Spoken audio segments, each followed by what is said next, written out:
স্থানীয় সরকারের প্রতিটি স্তরে নির্বাচিত জনপ্রতিনিধিরাই দায়িত্ব পালন করবে। তো একটা নির্বাচিত সরকার আপনি গেলেন, আপনি পারলে ইলেকশন দিয়ে দিতেন, কিন্তু যেখানে প্রশাসক ছিল আপনি সেখানে আবার প্রশাসক দিলেন, এবং দিলেন তো আপনি নিজের দলের কথা বলেন। তাহলে দলীয়করণ আর দুর্নীতির বিরুদ্ধে রাজপথে রক্ত দিয়ে নিজেই তো সেই কামটাই করবেন। আপনি সাহস থাকলে ইলেকশন দিয়ে দিতেন। আবারও আমরা শুনতে পাচ্ছি যে উপজেলাতেও নাকি প্রশাসক দেওয়া হবে, ইতিমধ্যে জেলা পরিষদ আর সিটি কর্পোরেশন দিয়েছেন। এটা হচ্ছে জাতির কাছে দেওয়া কথা থেকে 180 ডিগ্রি ব্যাক করেছেন, একেবারে ইউটার্ন।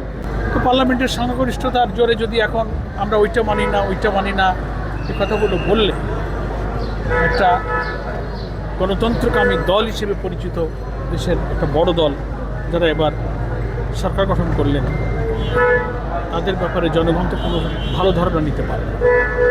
সেই জন্য আমি অনুরোধ জানাবো, এখনো সময় আছে, পার্লামেন্টের ঈদের বিরতি চলছে, 29-এ আবার সেশন শুরু হবে। সংবিধান সংস্কার পরিষদের সদস্য হিসেবে আর পার্লামেন্ট মেম্বার হিসেবে 2টা শপথ নেওয়ার কথা ছিল নির্বাচিত। একই প্রেসিডেন্সিয়াল অর্ডারই কিন্তু 2টা ইলেকশন হয়েছে, গণভোট হয়েছে, জাতীয় নির্বাচন হয়েছে, একই আদেশের অধীনে অনুষ্ঠিত নির্বাচন, একটা হালাল হয়ে গেল, একটা হারাম হয়ে গেল। এটাকেও তো আপনি অন কাইন্ড অফ বিচারিতা। এটা থেকে ফিরে এসে আমি মনে করি জনগণকে আর কষ্ট না দিয়ে, কত আর রক্ত, কত আর আন্দোলন, কত আর রাজপথে মানুষ, আপনারা সংবিধান সংস্কার পরিষদের শপথ নিন। পার্লামেন্টে জুলাই জাতীয় সনদকে লোকেরা প্রেসিডেন্সিয়াল অর্ডার, গণভোটের মধ্য দিয়ে আইনি প্রক্রিয়ার শেষ জায়গা হলো সংবিধান সংস্কার পরিষদ, সেখানে আপনারা এটা অনুমোদন করেন এবং সংবিধানের তফসিলে এটা আইন হিসেবে অন্তর্ভুক্ত করেন। এটাই এখন সংকট নিরসনের পথ। তা না হলে জামায়াতে ইসলামী কমিটেড টু দ্য পিপল, যে আমরা সবসময় কনস্ট্রাকটিভ এবং একটা রেসপন্সিবল অপোজিশন পার্টি হিসেবে আমরা সংসদেও দায়িত্ব পালন করব, রাজপথে আমরা দায়িত্ব পালন করব। সরকার গঠন করার পর জনগণের যে আকাঙ্ক্ষা ছিল, জনগণ কিন্তু সেই আকাঙ্ক্ষার কোনো সফলতা দেখতে পাচ্ছে না। প্রথম তো খুব দুর্ভাগ্য হলো,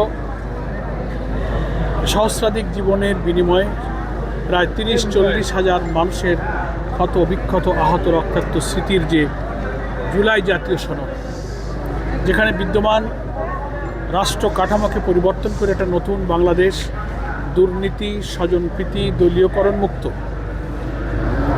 জনগণের আকাঙ্ক্ষা অনুযায়ী একটা মানবিক বাংলাদেশের জন্য যে নতুন বাংলাদেশ আমরা গড়তে চেয়েছিলাম, বর্তমান সরকার ক্ষমতায় আসার পর পার্লামেন্টের চলমান সেশনে যে বক্তব্য দিয়েছেন বা এর বাইরে তাদের নেতৃবৃন্দ যা বলছেন, তাহলে আলটিমেটলি তারা জুলাই সনদকে বাস্তবায়নের যে প্রতিশ্রুতি দিয়েছিলেন জাতির উদ্দেশ্যে, জাতির কাছে, সেই জায়গা থেকে তারা একেবারে 180 ডিগ্রি ফিরে গেছে। এখানে জনগণ হতাশ এবং নিরাশ। আমরা এখানে অনুরোধ জানাবো সরকারি দলকে যে সংবিধানকে অজুহাত না বানিয়ে সত্যকে স্বীকার করুন। জুলাই সনদে আপনারা স্বাক্ষর করেছিলেন, সেখানে যে অঙ্গীকারগুলো ছিল, ফ্যাসিবাদ বিরোধী আন্দোলনে আমরা যারা রাজনীতির ময়দানে ছিলাম সবাই আমরা সেখানে স্বাক্ষর করেছিলাম। সেই অঙ্গীকারের মধ্যে অন্যতম একটা হলো যে আমরা এই জুলাই সনদকে সম্পূর্ণরূপে আমরা বাস্তবায়ন করব। আরেকটা প্রতিশ্রুতি আছে যে এই জুলাই সনদকে কেউ আদালতে কোনো দল চ্যালেঞ্জ করবে না। দুর্ভাগ্যজনক দেখছি যে সম্পূর্ণরূপে বাস্তবায়ন না করার পথে কিন্তু বিএনপি হাঁটছে। অথচ আরেকটা দুঃখজনক দেখা গেল যে ইনডাইরেক্টলি, পরোক্ষভাবে একটা পক্ষকে দিয়ে আদালতে আবার একটা রিট করিয়ে দিয়ে এটাকে সাবজুডিস বানাবার একটা হাস্যস্কর ঘটনা হচ্ছে, যাতে ওনারা বলতে পারেন যে আমরা তো করিনি, অন্য কেউ করেছে। অথচ আমাদের কাছে ভিতরের তথ্য আছে। অ্যাটর্নি জেনারেল অফিসকে, অ্যাডভোকেটদেরকে নানানভাবে ইনডাইরেক্টলি ইঙ্গিত করা হয়েছে এবং সরকারের পরোক্ষ মদদেই কিন্তু রিটটা হয়েছে।